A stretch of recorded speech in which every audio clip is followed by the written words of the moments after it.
Coming. Obviously, wrapping up UConn, happy with the way we handled that game. I said it after the game. I thought it was a very mature approach we had all week to go on the road for the first time and really put that game to bed really early in the third quarter and give us an opportunity to, get some guys some opportunities to go out there and play. I thought was really important. And then obviously to give some of our veteran experienced players an opportunity to rest towards the end of that game and come out of it injury free. So I thought we handled it exactly how I would have hoped. Obviously within the game, defensively we played really well. I thought we handled and controlled the flow of the game really well, played well on third down, played well in the pass game. Just thought we did a really, really complete job on defense. Offensively, didn't think we ran the ball as well as we're capable of. Thought that was obviously something that we're going to need to address this week and make sure we clean up. Need to sustain blocks a little bit more, need to control the line of scrimmage a little bit better than we did. Thought we were able to get the passing game going, on a wet, windy day, which is always a challenge, but I thought we were able to execute in the passing game. And, we kind of anticipated we would need to do that a little bit. I wish we wouldn't have had to do it so much, but, we did it to the level we needed to win the game. And then, I thought on special teams we continued to play really well. For Todd to go out there and kick a 50-yard field goal was really big. For us to make the field goal at the end of the half after the 2-minute drill, I thought was really important. Porter Wilson, who's probably not being talked about enough right now, continues to punt the ball at a really high level. And so I think we're in the top 5 now nationally in net punt, which is, a critical stat when you talk about controlling field position. And then we were able to get the punt return game going. And we had a lot of guys do a really good job of making blocks and getting on people. I was kind of joking with Calhoun this morning. I think he averaged about 18 yards a return. I told him I think I could average about 12, and so he did a good job. But I thought the kids blocking for him did a really good job this weekend. In terms of our players of the game, just so you guys have that information from a scout team perspective, our offensive scout team player of the week was Caleb Doris. Our defensive player was River Hansen, and our special teams player was Dawson Andrews. Thought those guys did a really good job for us last week. Our lineman of the game on offense was Graham Barton. Thought he was the standout player on our offensive line. And then defensively, Ryan Smith making the critical play that led to the scoop and score from Dwayne Carter, which obviously I think put the game away in the second half. And then our players of the week, offensively, Jordan Moore, did a really nice job in the pass game, became a really viable target for us and just continues to get better every week.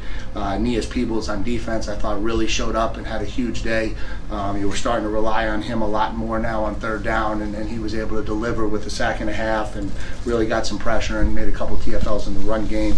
And then on special teams, James Hobson, I thought had a tremendous day. I thought did a really good job in coverage, and got thrust in a little bit in the punt game, made a play on kickoff inside the 20-yard line, and so some of those unsung plays that maybe you don't see or don't get noticed, I thought he did a phenomenal job with that. And so now it's on to next week, and obviously a challenging team. Notre Dame, got a ton of respect for that program, got a lot of respect for Marcus Freeman and the job that he does.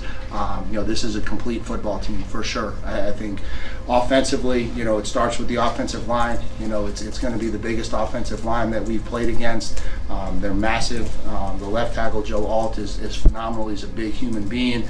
But across the board, all of those guys, they're very well coached.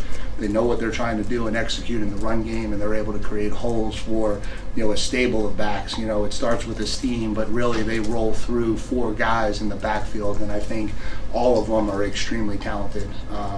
We're very familiar with Sam and who he is as a quarterback and what he's capable of doing, and so nothing but respect for how he plays the game, and he certainly has elevated his game as he's gotten into a new offense and become a leader of that program. And and then they got skill kids all over the place that are tall and can run and make plays, and so it's going to be a challenge on offense for us to go out there and match what they're capable of. And then defensively, they're playing at an elite level. I think the way they're playing defense right now is phenomenal. I think they're pressuring the quarterback, they're setting edges in the run game, they're not allowing people to run the ball, they're suffocating in coverage.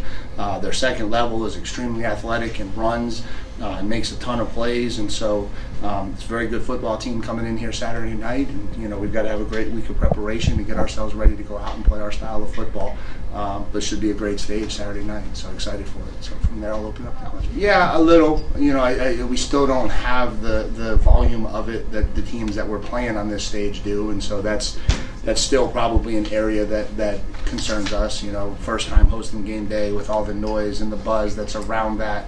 I told the guys this morning, we're getting a lot of congratulations for game day coming here. I'd rather wait and get some congratulations for how we play football games Saturday night, and just trying to stay focused on the task at hand, right? And that's going out and having really good practices and getting the game plan down and knowing what we're trying to execute and knowing the things that are going to be important for us to go out and have success on Saturday. And so I'm obviously more comfortable because we've been through it before, but it's still not something that happens around here all the time, and so still a little bit of a concern. Do you try to insulate the guys from it, or do you try to get them to embrace part of it? In this day and age, you can't insulate them, aside from locking them in a closet somewhere. So it's not necessarily about insulating, it's just more about educating. And we have smart kids, right? So it's not that I'm worried about it. It's not like we have an overconfident group or a big-headed group. It's just kind of educating them on how to get through the week, right? Sometimes you get into games like this and kids start thinking about the plays that they're going to make and how they're going to show out on Saturday and how they're going to deliver and all the attention that's going to come with it, and they don't focus on all those little details that go into their ability to actually make those plays. And so just trying to keep them educated on what it's going to take. It's going to take 4 really good practices. It started this morning. It's going to take a really good walkthrough on Friday. It's going to take great preparation in the hotel, great pregame. It's going to take all of those things for us to come out and play football the way we're capable of it.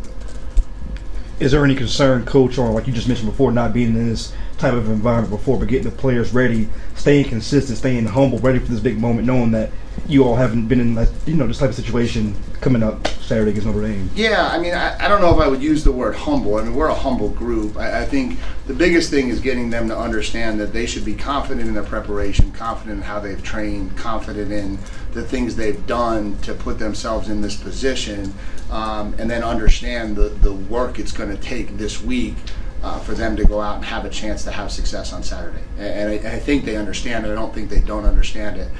We'll just continue with that messaging all week and try to get them ready for Saturday night. Coach, how are you handling all the success and the attention that is coming your way? Because this is new territory for you too, being the first-time head coach and just seeing how your success is, growing nationally and you're getting that type of attention. And, the second part of that question is you have to keep an even keel for your program so you don't get a big head or whatever. So how are you handling that, and how is your team kind of like following your lead to stay even keel? Yeah, I think my ability to stay even keel is very good. I think I've shown you guys that since I've gotten here.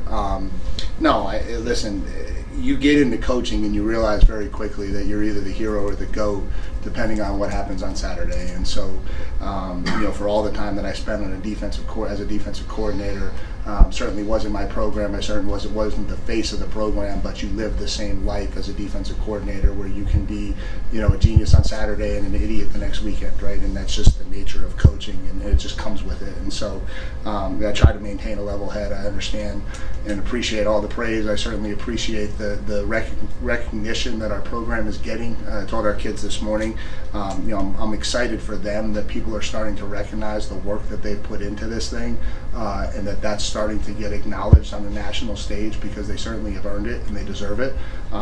But I also know how fleeting all of this is, and so that's what keeps me grounded, and that's what the messaging is to those guys, is to stay grounded and just continue to be humble and work, and that's what we try to do.